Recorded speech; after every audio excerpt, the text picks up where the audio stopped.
this week is the third anniversary of the Supreme Court decision to overturn Roe v. Wade.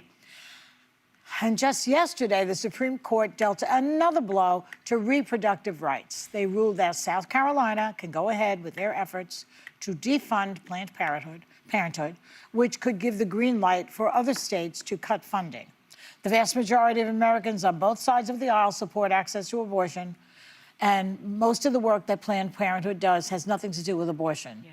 94%, I believe, is about women's health. Yeah. But they and men's health. And men's health. So they are stopping the funding through Medicaid. Yeah. So if everybody wants the other in this country, why do they keep going against the will of the people? I ask you.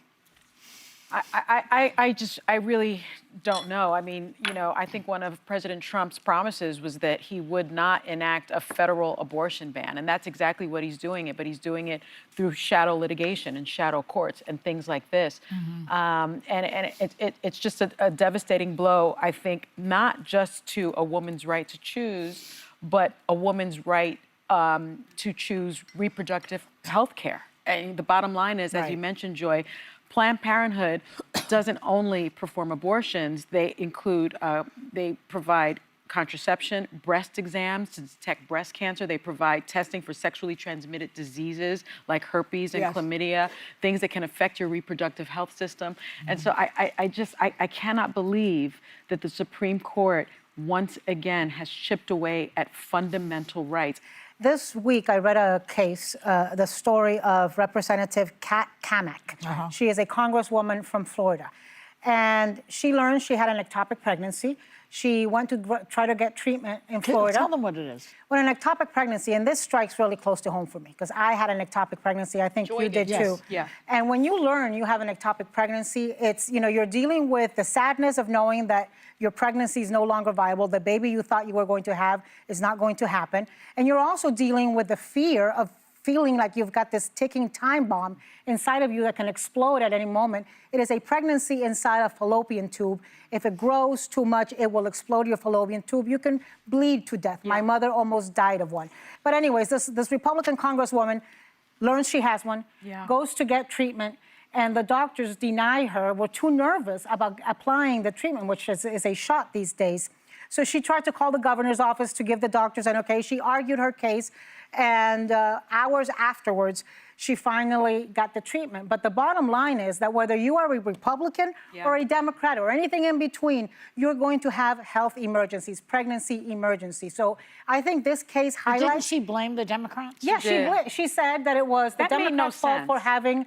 for stirring up such hysteria about this about the laws that doctors were afraid to issue follow the treatment. the law. The reason that their doctors are afraid is because they're getting prosecuted, they're getting sued, they're getting licenses because removed. Of Republican legislation. Right. Let's also just offer condolences to this woman, the fact that both of you experienced. I mean, that's one of the worst things a woman could go through is when you're wanting to have a viable pregnancy and you find out that you're going to lose it.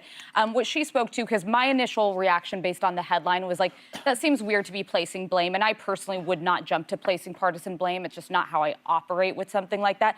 But what she was talking about is the services that she should be getting are not abortion services by medical definition to treat an ectopic pregnancy, but that these medical providers were confused because of the political discourse around it, that they were fearful that if they gave her that medical intervention, there could be some sort of response. So I think it has a lot to do with the discourse and what we're representing. I'm surprised that medical professionals were not more equipped to know that, of course, this is a life-saving intervention, that, by the way, in the state of Florida, which does have restrictive abortion laws, the life of the mother, there's always an exception for.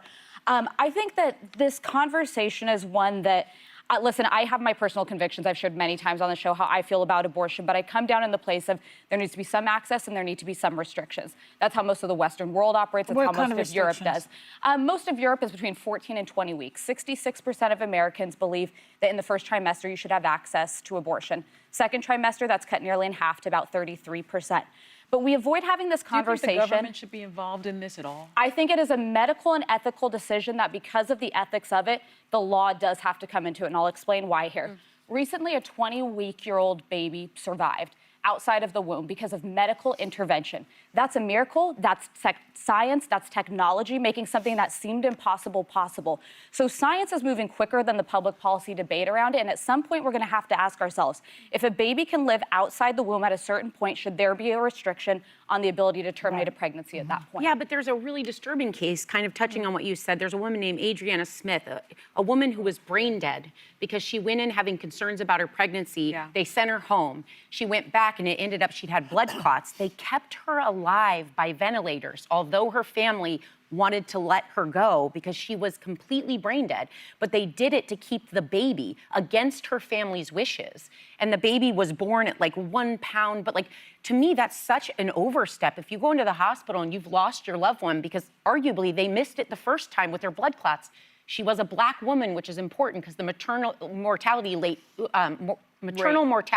is awful for Black women and people of color. But this is an awful story where the government was allowed to keep someone alive for the life in her stomach when her family was saying, she's dead. She is dead. But respectfully, I see it differently. I'm trying to get pregnant right now. If God forbid something happened to me and I were carrying a child, I would want every medical intervention possible to keep me alive, to have that baby survive, and that baby's alive today. Well, that's But true. by the way, but what about medical proxy? Because like people are given the power to let their They have it loved for the woman, but that's where it gets complicated. Is we don't have a legal standard when it comes to the unborn baby. The big problem here is that I said this 3 years ago.